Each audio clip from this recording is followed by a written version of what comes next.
Hello and welcome to Reimagining Cyber.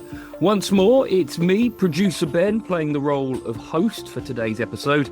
And there's no Tyler Moffat with me today, but our other resident expert is back with us after a few weeks away. It is, of course, Rob Aragao. Rob, we've missed you. Where on earth have you been? If it's been on top secret cybersecurity maneuvers, maybe it's best you keep it to yourself. No, it's not top secret, but I've been traveling many different places, just crossing the borders, if you will.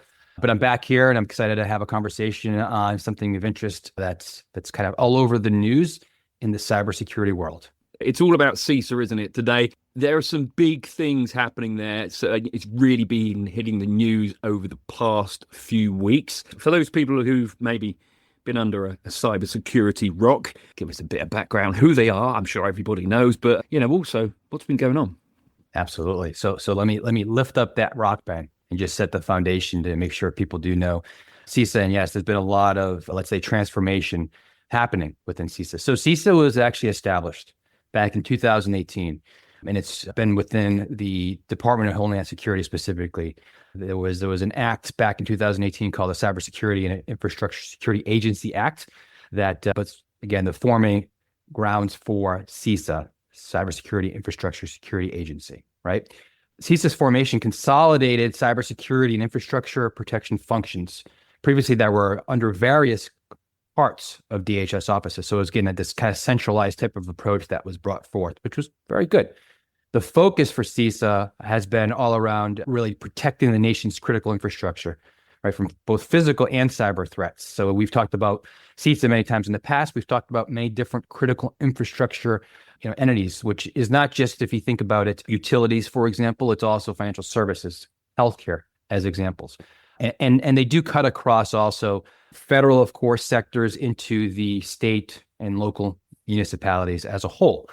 Now, what's interesting is, so again, they were established in 2018. In 2020, right, U.S. elections of 2020, they gained significant visibility. And it was really centered around their efforts in combating disinformation around the elections, as well as securing the election infrastructure itself. Now, there's been a lot of political scrutiny on top of CISA that has driven some of the things that we're starting to see change as part of that transformation at this point in time. What are those major changes then? So since 2018, this is the most major, if you will, kind of shakeup of CISA that we've seen. They've had, it sounds like, around 300 to 400 or so employees unfortunately let go, or in the process of being let go. It's kind of mixed reporting out there at this point in time. And they've actually received a pullback of 10 million in funding cuts, and specifically also tied back into another part of CISA, which is the Center for Internet Security, otherwise is known as CIS, which has a lot of great education research that's conducted within it as well. So again, $10 million is being cut as a whole from CISA. So a lot of hits from a financial perspective, resourcing, of course, as well. So what areas is it hitting? What are the specific programs that have been affected? So some of those specific areas that they've been calling out really ties around a lot of the collaboration efforts. And we talked about that quite a bit in past episodes, Ben. The Information Sharing and Analysis Centers, right, the ISACs. And specifically, they're directly impacting two of them, right? The Multi-State Information Sharing Analysis Center, so otherwise known as MSISAC, and then EIISAC, which is the Elections Infrastructure Information Sharing Analysis Center. The EIISAC has actually now become, it looks to be at least become defunct as a whole. And this ties back into a lot of kind of, back and forth around the disinformation around the election data and what was happening back in the day, going back again to 2020, all the way through to these past elections. So if you think about some of these cuts, right, they are aligned to what we're seeing coming out of the Trump administration and the viewpoint that they have that basically CISA's kind of moved away or strayed away from its core mission that I talked about earlier. In addition to that, the new Secretary of Homeland Security, Kristi Noem, she stated that the agency needed to become a bit smaller and more nimble. So this is starting to kind of tie into some of the potential as they're looking at CISA and revisiting the efficiencies and alignment back to the core mission when it instantiated itself, again, several years ago at this point in time, back in 2018. So the pros, efficiencies, being more nimble. What are the critics saying? Yeah, so definitely efficiency gains potential. You kind of have, two sides to the coin. We're seeing more, I would say, on the concerning side of it first and foremost, which is, these cuts are obviously going to potentially lead towards making the country less secure, right? And I'll get into a little bit more about kind of some changes that we're seeing relative to the state and local government side of it, because that's again where it's being more so particularly focused on, more the MSISAC I mentioned a bit earlier.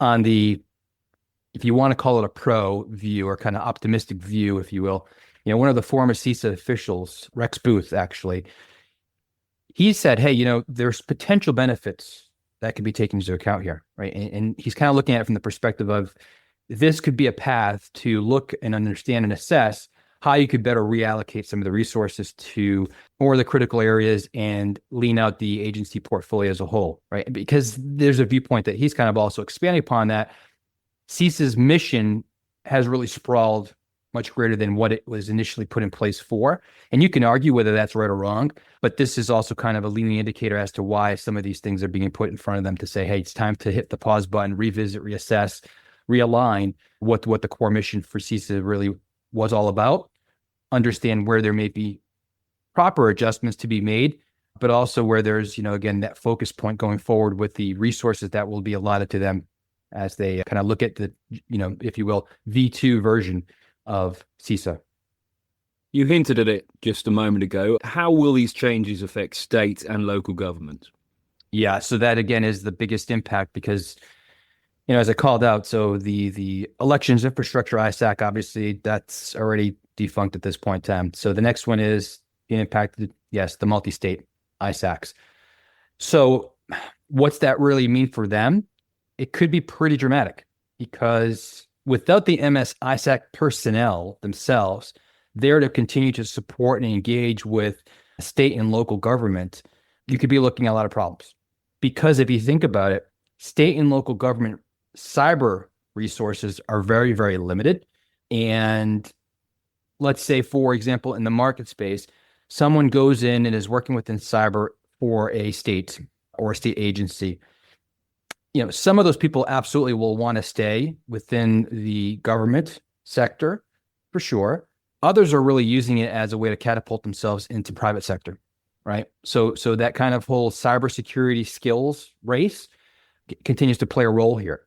And so therefore, not having the funding to support or continue to support at the level it was before the MSISAC and providing those resources, the personnel to support the local and state agencies can become potentially a major issue for these organizations or agencies, I should say, to actually deal with going forward. So that really is, I guess, an unintended consequence, something you might not necessarily think about when you made these moves.